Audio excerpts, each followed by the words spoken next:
Parang yun yung parang quote-unquote palusot ni Senator Marcoleta. Kasi inamin niya, sabi niya, wala talaga yung motion to dismiss sa ating rules. Pero marami po ito, sabi niya, kasi yun nga. Paanong palusot nasa batas yun? Kalukuhan mo rin, Ping Lacson, na paghahalataan ka eh. Kaso ngayon, bumabaliktad eh. Bumabaliktad sila eh. Ewan ko kung bakit sila nagbabaliktaran ngayon. Giging playing safe ni Ping Lacson dito sa impeachment. May balak pa rin kahit ganun pala yung ginawa niyang desisyon, may balak pala sila ni Tito Soto na nabuksan itong na talakayin pala ito at gapangin itong impeachment kay Vice President Sara Duterte. Naku po. Napapanahong issue sa larangan ng politika, showbiz, tatalakayin, himayin, re-reaksyonan ng Jay Guevara TV. Jay Guevara TV nga po pala, isang reactor ng mga viral issue na nagaganap dito sa Pilipinas. Panibagong hudas or panibagong huhudas, Vice President Sara Duterte tukoy na. Eto nga si Senator Ping Lacson muling gagapangin ng impeachment para mabuhay muli at matuluyan ng ma-impeach si Vice President Sara Duterte. Naku po iba din ang karakas nito ni Senator Ping Lacson. Hindi ko alam bakit sila nagkakaganito. Parang nakakapang alam niyo, nakakapang taka na yung mga maayos naman tong mga to. Hindi ko alam bakit parang ganito ba talaga pag Kasi eto bukod sa sinusuway nila yung desisyon ng Korte Suprema, parang lumalabas dito na yung mga sinasabi ng mga abogado, lalong-lalo na ni Senator Marcoleta, sa totoo nga lang ay may parang pinasaringan o pinatamaan ni Ping Lacson dito si Senator Marcoleta, na parang pinamumukha niya na mayabang ka lang dahil attorney ka. Ayos. Parang iba yung iba yung dating sa akin nung mga sinasabi dito ni Senator Ping Lacson. At alam naman natin na hindi rin to naging ito yung bumoto ng nasa gitnaan lamang siya. Hindi siya pumabor na i-archive ang impeachment kay Vice President, at hindi rin siya pumabor na ituloy ang impeachment kay Vice President Sara Duterte at yung decision niya ay gitnaan lamang po.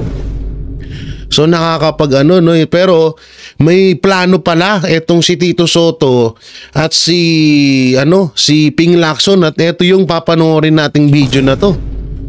So wag na natin patagalin. Asan na ba yan? Hindi ko na makita. Ito ba yun? Hindi yan. Eto. Grabe to. Pakinggan nyo to maigi. Electoral reforms and people's participation, Senator Panfilo Lacson. Hi sir, magandang hapon po. Magandang hapon Sally, sa mga sumusubaybay, magandang hapon din. Ito nangyari na sabi to makasaysayan yung nangyaring botohan kung saan natalo yung motion to table at natalo yung motion to archive. Sabi nga, kasaysayan na lang daw ang maghuhusga sa naging desisyon na ito ng Senado. Pero ano po yung mga initial feedback na natatanggap ninyo? Katanggap-tanggap po ba sa ating mga kababayan yung naging pasya ng Senate na i-archive yung articles of impeachment na parang katambas daw ito ng pagpatay na sa impeachment case laban sa pangalawang Pangulo? Alam mo naman yung mga opinion, di ba? Magkabilang panig. Pero of course, sa side na narinig ko, mostly, hindi na nagustuhan yung nangyari na na-archive yung articles of impeachment. Bakit? Kasi nga, while medyo mas mabuti na yung na-archive kesa sa na-dismiss. Kasi kung na-dismiss, ibig sabihin, maski mag-reverse pa yung Korte Suprema, at sabing, sige, mag-proceed, pwede na mag-proceed yung Senado, mag-try na lang kayo, magkaroon kayong trial. Pwede pa rin sabihin ng mga kasamahan ko doon, yung mayorya, sabihin, Alam mo, dito mali agad yung paliwanag ni Senator Ping Lacson. Hindi po pwedeng i-dismiss ng Senate yun. Ito nga di ba?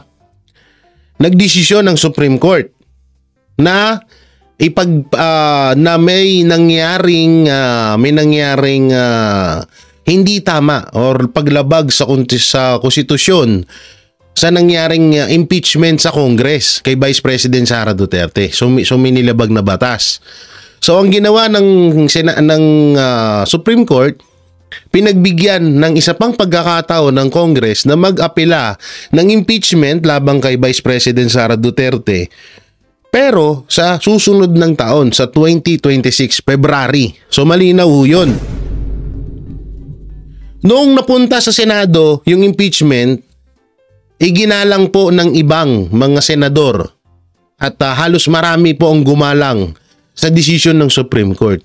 So kapag dinismiss agad ng mga senador, lalo na yung bumoto kay Vice President Sara Duterte, ng mga senador na i-archive nga tong impeachment, kapag dinismiss nila, parang binastos din nila ang decision ng Supreme Court. So hindi ho tama yun, no? Ako po, ayoko na rin pong pag-usapan ito, etong tawag dito, itong impeachment.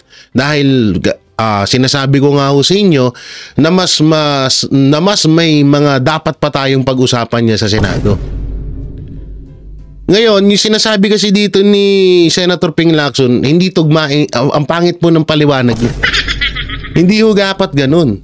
Hindi pwedeng i-dismiss yun ng Senado. Pag dinismiss nila yun, parang binastos nila ang Supreme Court. Kaya nga nagdesisyon ng Supreme Court na pagbigyan muli ang Congress sa 2026 na mag-apela ulit sila ng impeachment. So para ang dating ho nun is neutral or gitnaan.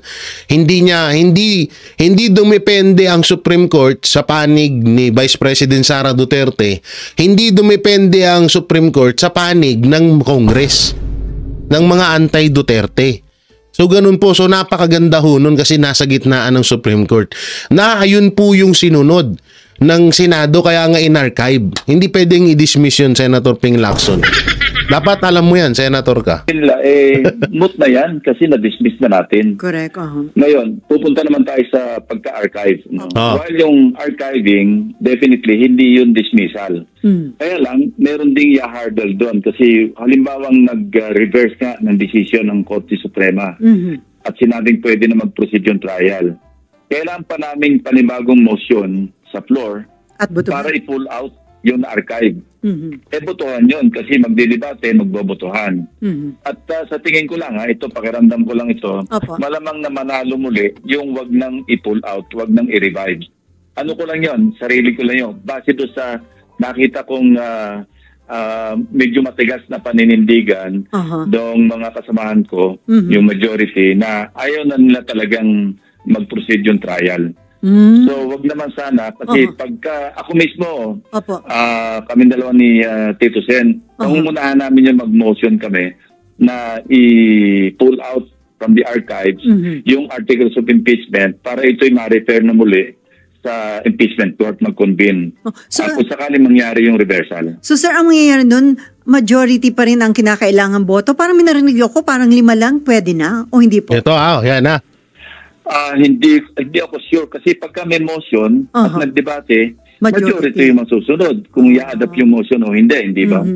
Iba yung 5 yung boboto. I think sa committee hearings yun na kapag hindi nag-acto yung chairman ng committee, doon papasok yung at least 5 senators. Pero pag nasa plenaryo kami, hindi pwedeng 5 lang yung manaig over the 24. Tama naman. Totoo naman yun. Hindi talaga pwedeng 5 kayo mananaig. Diba? Kagaguhan naman yun. All the 24 senators. Majority pa rin yan. So yun ang maging problema. Pero mainam na rin kasi kung dismissal, mas mayroon silang punto na wag nang i-revive kasi moot na. Mas madaling i-invoke yung moot and academic. Kasi nga, maski may ruling ng Supreme Court, separate naman ito, co-equal branch, hindi kami pwedeng diktahan kasi dinismiss na namin yan. Sir, mabuti na nga lang, At wala talaga sa rules namin yung motion to dismiss. Mabuti nga sir na check nyo na agad dyan at mabilis kayo na nag-question na wala sa inyong rules at hindi uubra yung motion ni Senator Marcoleta na i-dismiss na yung kaso.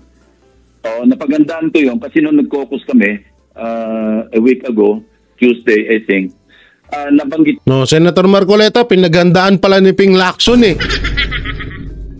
yun gusto niya mag-move na siya to dismiss right at that moment, yung araw na yun. Kaya lang, nagkaroon kami ng palitan doon sa caucus na... So ito i-explain ko to, bakit gustong i-dismiss ni Senator Marcoleta. Yun yung hindi nahuli ng mga senador na bumotong, yung 5 senador, yan, sila Tito Soto, Gatchalian, Risa, sino pa ba yun? Yan, si Soto. So sila yun, no? Kaya ginawa ni Senator Marcoleta kasi yun, ano kasi ito diskartihan, no? Patabaan ng utak. Alam niya na, alam ho ni Senator Marcoleta na wala pong ang Senado na i-dismiss yung impeachment na yan. Wala ho silang ganun. Alam ni Senator Marcoleta yun. Sa madaling salita, biningwit sila ni Senator Marcoleta at kumagat naman agad sila. Kaso hindi nila namamalayan kasi nga, sabi ni Gadon, mga bobo! Merong nagsuggest, si Tito Senator Soto rin nagsuggest, pagbigyan naman natin na pag-aralan ng mga kasama natin yung 97-page decision ng Supreme Court. Huwag naman agad-agad kasi hindi naman nakaredy yung iba sa amin na mag-interpellate tungkol dyan. So yun, pumayag naman si Senator Marcoleta, sige, ang naging decision sa caucus, consensus, sige, schedule na sa August 6. Palagay naman, sabi ni Senate President, palagay ko naman ready na tayo na pag-aralan mabuti yung decision para makapag-input tayo. So kaya na-schedule yan ng last Wednesday. Kaya ako, medyo handa na ako doon na ang pinagandaan ko talaga, binasa ko talaga yung rules. Teka muna, meron ba tayong motion to dismiss dito? At hindi pa yun. I even went one step further. Kasi alam ko, i-invoke din yung supplementary application ng rules of court. No? Yun nga, yung section 135, naka-enumerate doon yung sa plenaryo, pagka medyo big at wala kaming makitang yung reference, ano? Naka-enumerate doon yung Jefferson's Manual, Riddick's, Haynes. Wala naman sa enumeration yung rules of court. So, nagtanong ko siyempre sa mga lawyers ko, paano ito? Ang sabi nila sa akin, yun nga, yung pagka hindi kasali, pag hindi kasama, hindi kasali. Hindi pwede. Diba? Wala, kasi enumerated naman Sana kung pwedeng i-apply yung rules of court sa plenaryo, hindi naman sa aming legislative inquiry, inedible legislation o sa impeachment court, hindi rin mag-a-apply. So, yun, wala namang komentar sa akin doon. Kasi initially, parang yun yung parang quote-unquote palusot ni Senator Marcoleta. Kasi inamin niya, sabi niya, wala talaga yung motion to dismiss sa ating rules. Pero, marami po ito, sabi niya, kasi yun nga, nag-section 135. Agad-agad, binasa pa yung 135. Nakita ko, wala rin naman nakasulat dito yung rules of court. So, walang kumontra na sa akin doon. Kaya noong kasi may president naman yung motion to table over yung kung ano man yung motion to dismiss or archive. So, siyempre, pinagbigyan si minority leader na, sige, unahin na muna nating itakel. May nakita akong problema ron. Kasi, teka muna, kasi nag-suggest na sila na i-amend yung motion to dismiss kasi nga paig na sila na wala yun. Kaya ako tumayo, kinaklarify ko sa presiding officer. Callin nyo. Okay, magbubutuhan tayo sa motion to table. Ano yung motion na ite-table natin? Kaya nga sa parang hindi na dapat kailangan na nagbutuhan sa motion to table, doon na agad sa motion to archive. Tama ba? Hindi. Ang problema, yung precedence of motions, mauna yung motion to table. Kaya may problema. Sana man lang, mayroong manifestation na kahit hindi pa, kahit unahin yung itakil yung motion to table, at least may idea man lang kami, ano bang itsura noong papalit nyo ng motion, yung amended motion. Hindi malinaw Ang sugot sa akin ng Senate President, di ba? Wala pa tayo doon. Di ba meron pa nagigil sa Nagkalituhan na gallery? nga. Oo, nagkalito-lituhan na. Oo. Hindi ko na lang binilabel kasi gabi na eh. Pero sir, yung sinabi... Pero tinamad na, no? Tumayo pa to si... Tinamad na si Ping. Ewan ko kung ano naman yung punto niya na parang sumasaklolo sa akin. Hindi ko naman kailangan ng saklolo kasi nasa matweet naman yung aking point of clarification. No, yan na, Senator Zubiri, hindi naman pala kailangan ng tulong ni Ping Lacson eh. Tumutulong ka pa daw eh.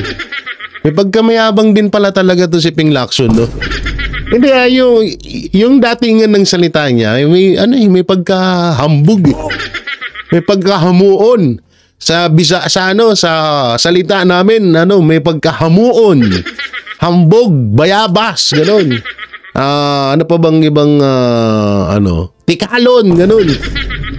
May pagkabayabas din si Ping Lacson eh, no? Pero sana naging united na yung minority, ano? Talagang may dalawa pa sa minority block na hindi nyo po kasama na bumoto laban dun sa motion to archive.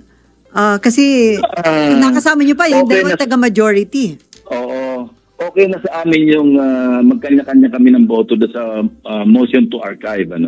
Kasi may kanya-kanya kami pananaw. Pero at least man lang doon sa motion to table, wala naman silang makukontra doon kung sakaling bumoto sila na in favor of the motion to table. Okay. Kasi wala pa naman talaga yung second motion to archive.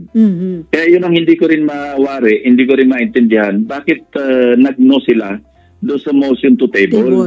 Yung motion to table, wala naman binabiolate yun. Ang sinasabi lang ni Senator Soto doon sa motion to table, wag mo na nating igalawin yung motion to dismiss or whatever amended motion na mangyayari. So, ngayon, kung halimbawa na-amend na at paig naman sila doon sa language ng amended motion, di pumoto sila in favor.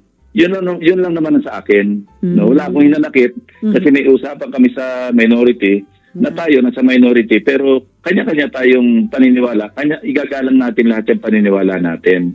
Pero after thought, nung natapos na, nagkausap nga kami ni Senator Soto, sabi ko, parang hindi ko maintindihan yung bakit pati yung motion to table, hindi naman sila sumama sa atin. No? Hindi kasi ganito din Senator Ping, bakit pa kailangan kasi talagang ituloy ang trial sa impeachment? Nagbigay naman na ng desisyon ng Supreme Court. Hindi ba pwedeng antayin na lang yun? Hindi hindi ba pwedeng antayin na lang yun at ibang issue, ibang katulad yan, yung flood control, budget, yung ano pa ba? Maraming pwedeng pag-usapan eh. Hindi ba pwedeng yun na lang muna? At kapag simulan na ulit ang impeachment trial sa 2026 February, so sige, pag nasa inyo na impeachment, pag-usapan nyo, wala namang problema kaming mga Duterte supporters. Hindi ho kami yung parang yung parang tinututulan namin ng gusto yung impeachment. Alam namin na wala talagang hindi talaga dapat na ma-impeach itong si Vice President Sara Duterte. Ang amin lang kasi dito kung pwede naman na sundin nyo na lang yung decision ng Supreme Court, ba't ayaw nyong gawin? At bakit parang minamadali nyo rin? Anong meron? Dapat naman naming isipin na mga tuta kayo ng mga Marcos or ni Martin Romualdez, ganun ba? Hindi kasi ang daming pwedeng pag-usapan eh. Hindi ko alam talaga bakit nakapokus talaga sila dito. Nakasama nyo pa yung dalawang taga-majority. Kaya nahihingi na rin kami. Baka nagkalituhan lang. So, benefit of the doubt, no? Baka nalito na. Tawag dito. Etong si Madam, hindi ka halatang bias. Oo, yung mga tanungan no. Hindi halatang bias si Madam in fairness Si Senator Mix at saka Senator Loren na hindi man na suportahan yung motion to table. Kasi maski nagpumabor sila sa motion to table, hindi naman lang kinokontra yung motion to archive eh. Anyway, so sir, yung sinabi nyo na naka-archive nga at kung sakali, hypothetically, i-reverse ng SC yung naging ruling, ang sabi nyo parang duda rin kayo na mababago pa yung botohan kasi kinakailangan may mag-motion, magbotohan para tanggalin sa archive itong articles of impeachment dahil ang tingin nyo, ganun pa rin, mananatili pa rin sila na wag nang mag-impeachment? Ano po itong pinagbasihan nyo dahil dun sa remand, ganun din, ang botohan, 18, tas ngayon, 19. Yung ba yung basihan nyo, sir, doon? Let's put it this way, I'm hoping against hope na irerespeto nila yung ruling ng Korte Suprema, yung final ruling addressing or resolving the motion for reconsideration. Kasi kung ganun pa rin ang kanilang boto, pagka nag-explain kami ng mga boto namin, ibabalik ko sa kanila, iko-quote ko lahat yung kanilang sinabi sa kanilang explanation of votes na halos lahat sila, sinasabi nila, respetuhin natin, igalang natin ang ruling ng Supreme Court. Kaya nga ako nag-abstain, ipaliwanag ko na rin, kasi, alam mo, nandun ako, I was torn between, kasi ang wordings doon, di ba, adhere to the July 25, 2025 ruling. So ako, lagi ko sinasabi, respect and do not disobey the ruling of the Supreme Court. Pero, teka muna, meron pa naman tayong MR at kung halimbawa mag-reverse, na-preempt ko na yung final ruling, di ba? Kaya ang sinasabi ko, kasi may mga bumabatikos din, no? Play safe naman ito si Lacson. I never play safe because nag-a-adhere ako doon sa... Because may plano pa kayo ni Suto. Ganun ba? Baka ganun, Senator Ping. Kaya medyo nagpe-playing safe ka. Kasi may plano kayo ni Suto. Ruling noong July 25. Pero nirerespeto ko rin ang Korte Suprema kasi hindi pa sila tapos doon sa kanilang final ruling. Kung walang MR na na-file, mag-yes ako doon sa archive. Kasi final na yun. Nag-lapse yung 15 days na mag-file ng MR. Hindi na kinontra ng House. Yun ang final ruling ng Korte Suprema. Wala akong reason na para hindi pumayag doon sa motion to archive kasi hindi nga archive. Yun nga, archive nga, no? Dahil hindi nga pwede motion to dismiss. Papayag ako doon kung walang MR. Kung final. At hindi binigyan ng due course. Ang isa pang nagbuksod sa akin, kaya kumontra ako doon sa motion to archive. Di ba, nag-MR na nga. Tapos, pinagko-comment pa ng Korte Suprema si VP Vice President Sara. And normally, at ito may tatanong naman natin sa mga may experience, maski mga retired justices na nakausap ko. Pagka ganyang unanimous at matibay yung kanilang paninindigan, ano lang yan, wala na yung comment-comment o kung mag-comment man sa merong MR, simple lang yung language dyan, sasabihin, the motion for reconsideration is hereby denied for lack of merit. Period. Minute resolution ang tawag doon. Pero bakit nagpa-comment pa sila sa Vice President? Anong indication nun, sir? May nakikita sila na merit sa MR? Pwedeng gusto nila reviewin based on the language or based on the MR, yung mga points na ni-raise ng Solgen. Kasi kung walang kapunto-punto yung MR, outright yan minute resolution ang tawag nila dun one sentence hereby denied for lack of merit or hereby denied period. Naka-uppercase pa nga lahat yung denied pagka nakakakita tayo, di ba? Is hereby denied. So, pero ito, pinag-comment. Kaya mukhang may ibig sabihin na natin gusto lang nilang ma-review rin based on the merit noong pinresenta ng Solgen. Baka may nasilip sila doon na nga, mag-review tayo kasi para may punto rito. I'm just speculating, pero hindi everyday nangyayari yung unanimous na nga yung decision, pagkukomentahin pa. So, ibig sabihin, nandun pa rin ang posibilidad na ma-reverse. Kung sakaling ang totoo din, sir, yung mga nakita na may mga factual mistake na maaaring may errors na maaaring napagbasehan nung decision ng SC. Oo, may bago pa nga lumabas di ba? Yung footnote. Yung footnote doon sa ponensya, doon sa page 8, I think footnote number 30, na sinasabi doon na parang meron na pagbasihan na yung ABS-CBN Report. na news, ano? Oho.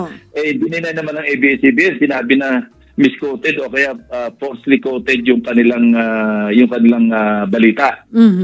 Yun, material yun, ha? Kasi kung nagbase ka to sa isang news article na hindi naman pala ganun at dininay pa nga nung news agency Tapos? Hindi ganun ang pagkasabi nila, medyo material yun. So yun ang sinasabi ko na baka gustong tingnan uli ng Korte Suprema yung naging desisyon base doon sa or in reference to the Soljan sa motion for reconsideration. Alam nyo, yung sinasabi dito ni Senator Ping Lacson, ano siya matalino to. Dito to, matalino si Senator Ping Lacson. Yung tipong ayaw niya rin sa desisyon. Diba? Lagi niya sinasabi, nire-respeto niya ang desisyon ng Supreme Court.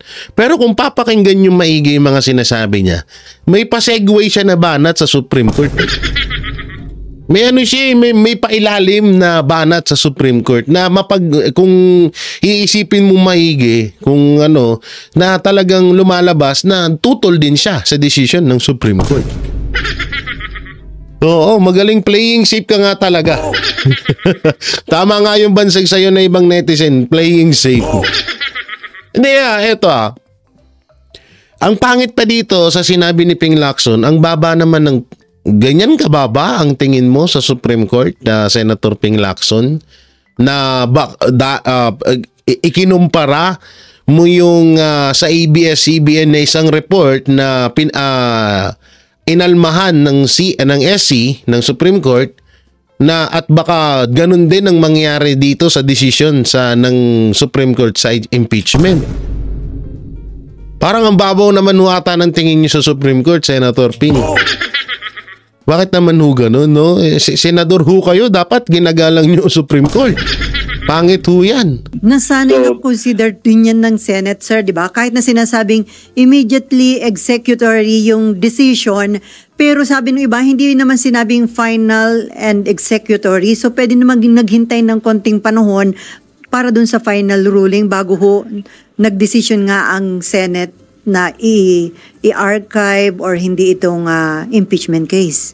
Tayo na nga yan yan pa isang nakakabwisit. Nung wala pa sa Senate at wala pa sa Senado, etong mga yung mga pabor sa impeachment dito kay Vice President, sinasabihan nila yung Supreme Court na bilisan nyo. Ngayon, nung nagdesisyon na ang Supreme Court na ipagpaliban at sa darating na 2026 kayo ulit mag-file ng impeachment, umalma ang mga gago. Ang sabi nila, masyado niyong minadali ang pagdesisyon sa impeachment. Sabi pa nung ngiwi na congressman, gagayahin ko lang Sabi niya, parang jeepney na hindi pa puno ang jeep pero gusto lang umalis. Ang hirap pala magsalita ng ganun.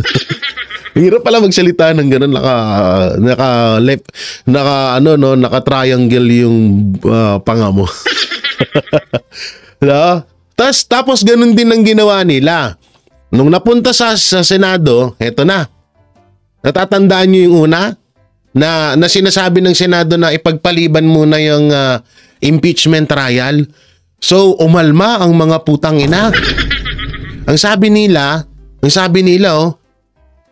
bakit pa pinapatagal yung impeachment na yan? Bakit ayaw pa pag-usapan sa Senado? Bakit pinapatagal ng Senado? Yung impeachment na dapat mapag-usapan. Ito malupit. Nung napag-usapan na ng Senado at nagdesisyon na ang Senado, sinabi na naman nila na napakabilis naman po ata ng desisyon ng Senado. Utang ila nyo, ang hirap nyo kabanding. Ang hirap nyo kabanding. Hindi totoo, ang hirap nyo kabanding. Saan lulugar sa inyo ang Supreme Court at ang Senado? Minamadali nyo nung una. Nung minadali, sasabihin nyo, ang bilis naman. No, yung sa Senado, ganun din. So ano ba? Ano ba talagang gusto nyo? Alam nyo yung mga ganyang estratehiya. Kung babasahin nyo po yung mga nangyari noon sa kapanahunan ng mga dilawan at ng mga komunista, lalong-lalo na si Joe Masison, halos ganito po ang nangyayaring kalakaran noon. Na etong mga komunista, etong mga yung mga dilawan ay tawag dito, gusto nila yung kung ano yung kagustuhan nila, mapabilis, mapabagal, dapat sundin mo yun. Ganun ang nangyayari noon. At yan din ang gusto nilang mangyari ngayon.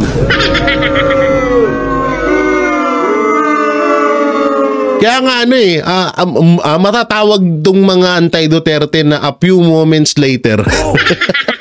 Kasi yung una, minamadali nyo. Tapos nung minadali ng Senado, nagdesisyon agad. Sasabihin nyo, ang bilis naman. Ang buwisit, di ba? Nakakabobo. Alam mo, Sally, yung sa akin, ang best action na ginawa sa ng Senate, Opo. in action. Not Wala muna. Kasi naghihintay. Kasi although immediately executory, nagko-comply kami sa immediately executory by not moving, by not doing any action. Nagko-comply kami kasi immediately executory. Huwag tayong gumalaw. Huwag tayong mag-convene. Huwag tayong mag-proceed sa trial kasi merong immediately executory on the basis of unconstitutionality at saka maraming problema, di ba? So kung hindi kami gumalaw, nagko-comply kami, hindi kami tumataliwas sa order ng Supreme Court. Tapos meron pang ang MR. Kasi nung nag-caucus kami, wala pa yung MR eh. Tama si Senator Soto dun eh.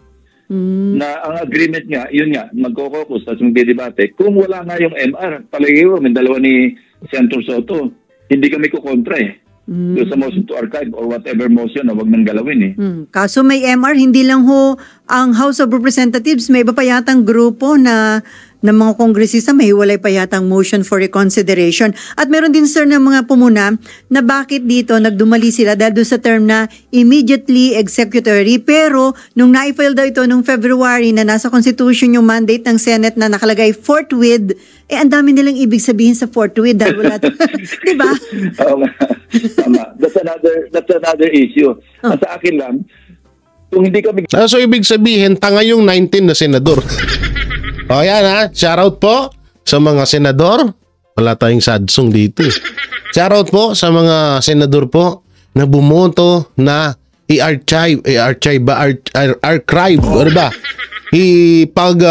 ba? Pagsamantala o bumoto po na ano na po yan, i-archive. I-archive yung impeachment kay Vice President Sara Duterte. Yung 19 senador, mga bobo pala daw kayo. Sabi ni Senator Ping Lacson at etong nag-i-interview sa kanya. Kasi hindi nyo alam ang ibig sabihin ng forthwith.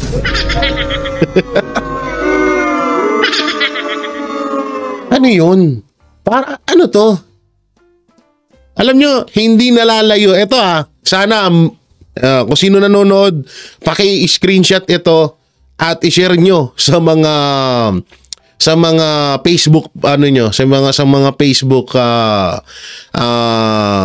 page nyo or saan, TikTok o anything else. Yung nangyari, ito yung kagustuhan ng 5 senador na ituloy ang impeachment trial, humahalin tulad sa nangyaring desisyon ng Congress. Ilan po ba ang botante? Ilan po ba ang bumoto kay Vice President Sara Duterte para mahalal bilang Vice President, pangalawang pinuno ng bansang Pilipinas? 'Di ba? 32 to 33 million. Ilan po ang bumotong congressman na para ma-impeach si Vice President Sara Duterte? 'Di ba nasa 200 plus lamang? Tapos dito naman, ang gustong mangyayari ng mga senador, lalong-lalo na itong si Ping Lacson at Tito Soto, Risa Ontiveros, Kiko Pangilinan at Bam Aquino, gusto nilang palabasin na mas manaig ang boto ng 5 kesa sa marami.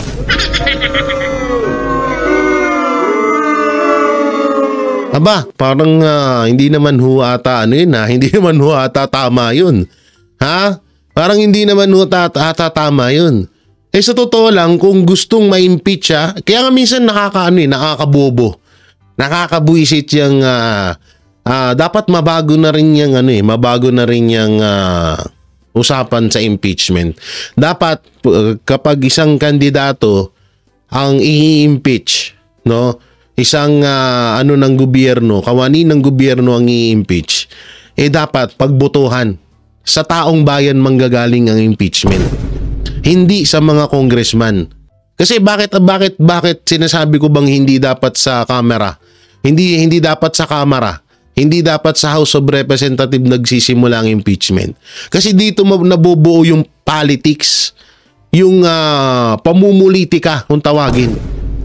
Kaya ini-impeach nila si Vice President Sara Duterte dahil sa hangarin ng isang tao o sa madaling salita is political strategy lamang. Hindi katulad ng manggagaling sa taong bayan o katulad niyan halimbawa 32 million. So sabi ng House, sabi ng ibang mga politiko, i-impeach si Sara. Di magbutuhan ulit. Walang problema. Yung Comelec kunonan, tinatapon nga lang yung 150 million pag nagkakamali sila sa balota di magbutuhan Eto, taong bayan magbutuhan tayo. Iboto nyo yes or no kung i-impeach si Sara Duterte. Yan. Ngayon kung lumabas doon na mas maraming bumoto na i-impeach si Sara, wala tayong pwedeng, hindi tayo pwedeng doon, wala tayong magagawa doon. Kagustuhan po ng taong bayan yun. No?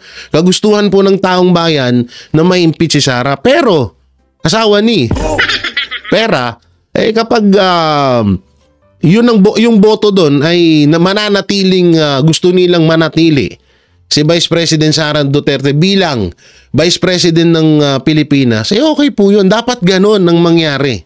Dapat mabago na yan Hindi dapat mga politiko ang nagdidesisyon ng impeachment. Dapat kung sino yung bumoto, kung sino yung naghalal sa kandidatong yan, sila din ang boboto para matanggal yan.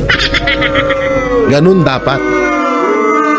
Nangyayari kasi dito, anak ng teteng, katulad nitong mga Ping Lacson ni etong limang against kay Vice President Sara Duterte. Sabihin na lang natin against para shortcut.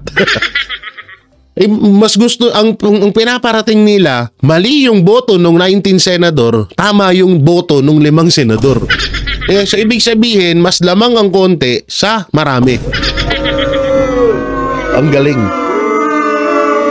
Biruin mo 19 yun. Eto, sorry, baka nagkakamali ako. Biruin mo 19 senador yun. Bumoto na ma-archive, nabubulol ako dyan, na ma-archive yung impeachment. 19 sila kung di ako nagkakamali. Bumoto sila dun. Tapos yung gustong ituloy, tutol sa archive, bubulol talaga ako dyan. Mapatungkol sa archive, 5 lang. Anak ng teteng, anong klaseng utak yan? Minsan isip-isip tayo Gumalaw, nagko-comply kami doon sa immediately executory.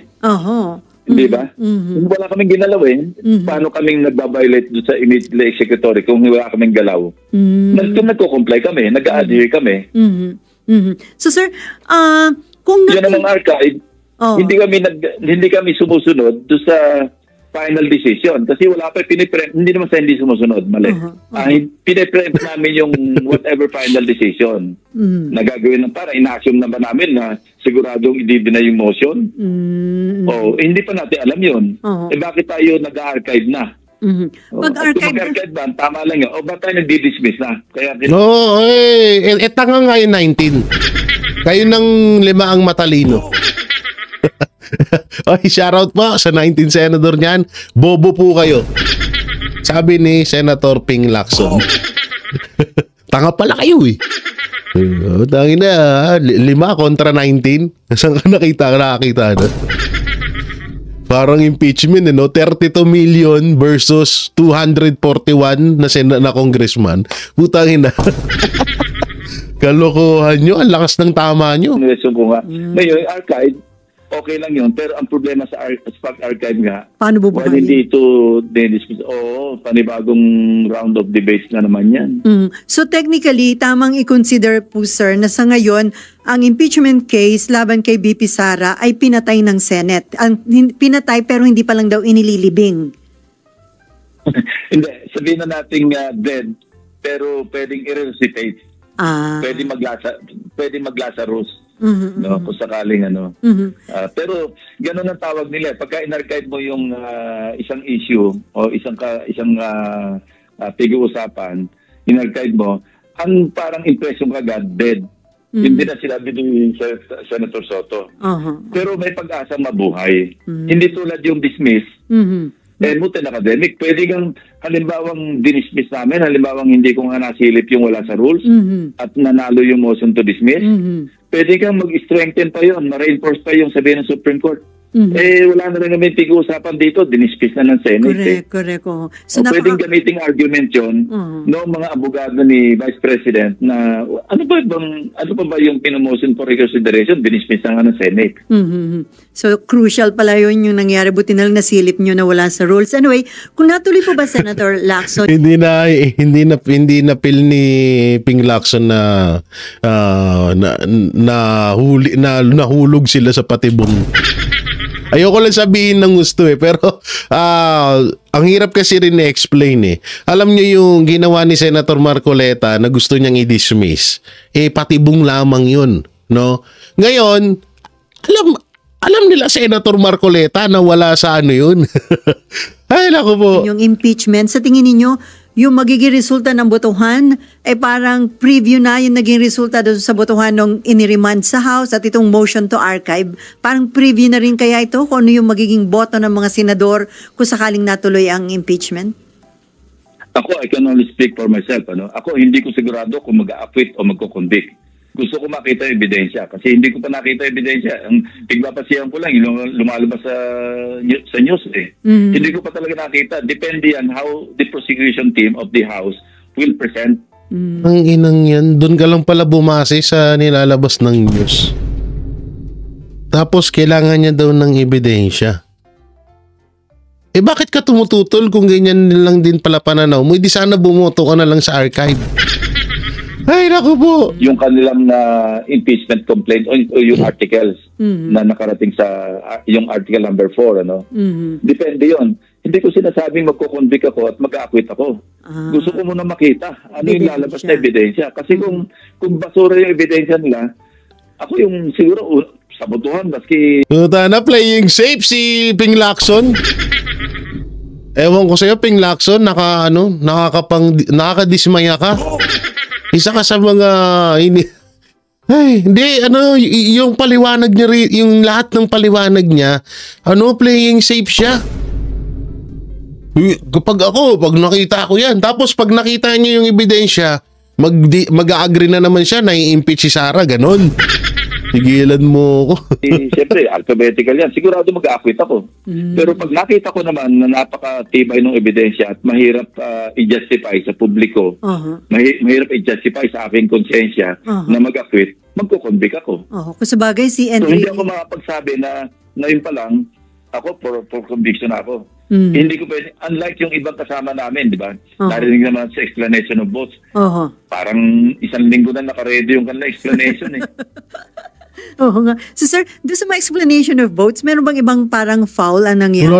Wala namang kaso yun, Senator Ping. Hindi na-focus doon sa parang legality. Wala namang kaso yun Si Lito Lapid nga, seconds lang Kung hindi, may mga patutsada sila sa mga taga-kamara, parang ang accusation nila ginagamit lang nila yung Senate para makapagiganti sa mga kaaway nila. May panawagan pa nga na, palitan nyo na yung House Speaker ninyo, yung bonjing na maliit pa lang, lulong na.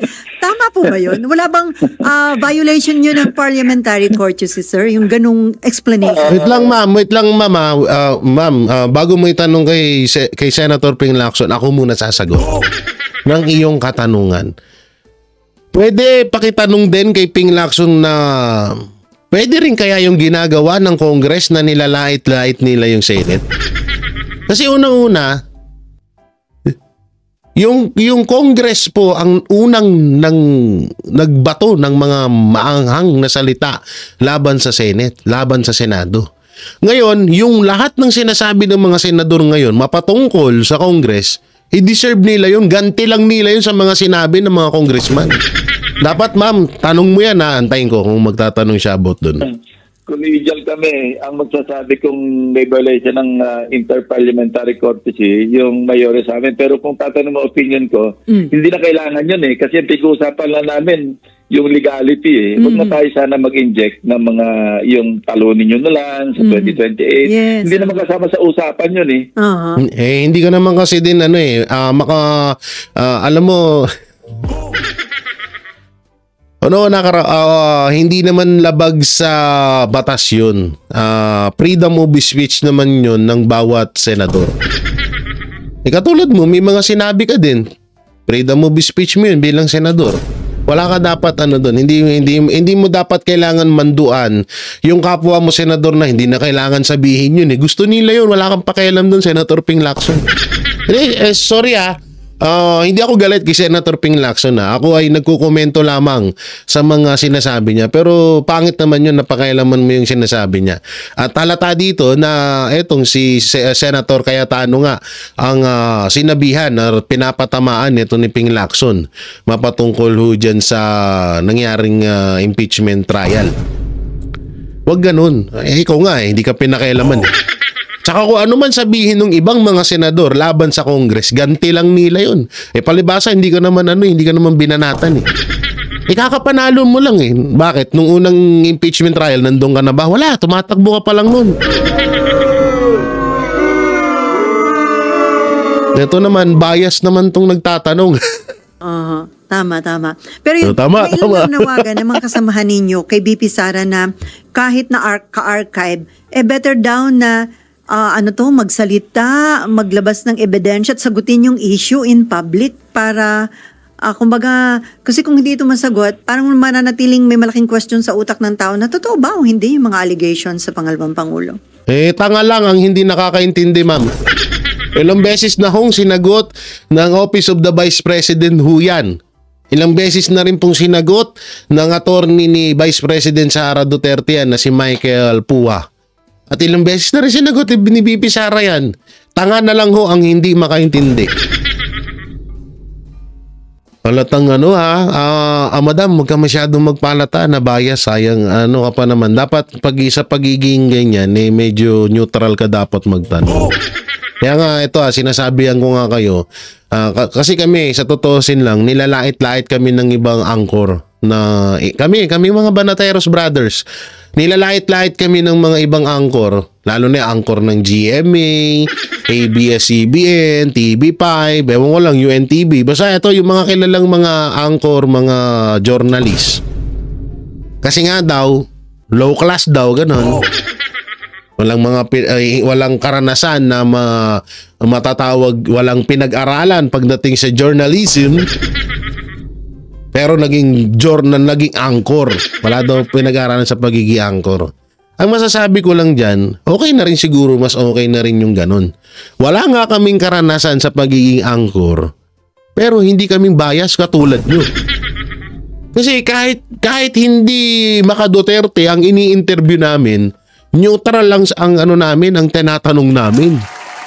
Hindi katulad nyo. Pakinggan mo to simula kanina pa itong nag-i-interview na to. Diba? Laging tagilid.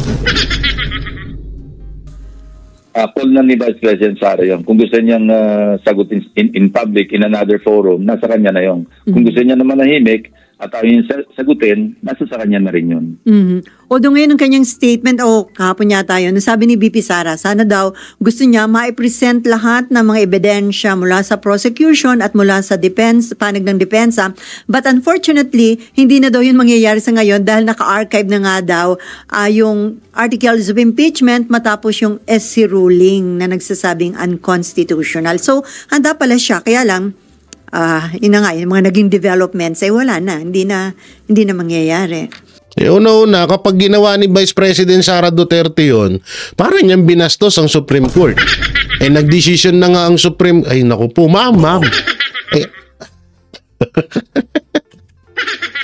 Nagdesisyon na nga Supreme Court na February 2026 ulit sisimulan. Aantayin ng Supreme Court ang ipapile na impeachment ng Congress. So kapag nagsalita pa or naglabas pa ng statement or yung sinasabi nyo, ilabas ang ebidensya ni or mga katibayan ni Vice President Sara Duterte na patungkol dito sa impeachment, ay parang lumalabas niya na binastos niya ang Supreme Court kagaya nyo. Diba? Ganun lamang yun eh.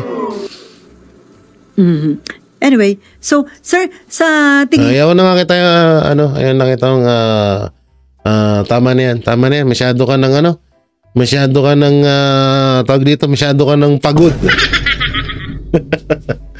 So yan mga Banateros, mga kabiyaya, anong maikokomento nyo ho dito sa mga panayam ni Ping Lacson? Kayo po ba ay pabor sa kanyang mga sinasabi? Kayo po ba ay hindi pabor sa kanyang mga sinasabi? So i-comment nyo lang po dyan sa baba at ating babasahin yan. At syempre, huwag nyo rin pong kalimutan na mag-like, share, comment, and subscribe sa ating YouTube channel. Paipindot na lang din po yung bell button para lagi kayong updated sa ating mga video araw-araw. Pakidamay na rin yung super thanks at join button natin dyan. Maraming salamat. Ingat po kayo palagi. God bless and peace and bye-bye.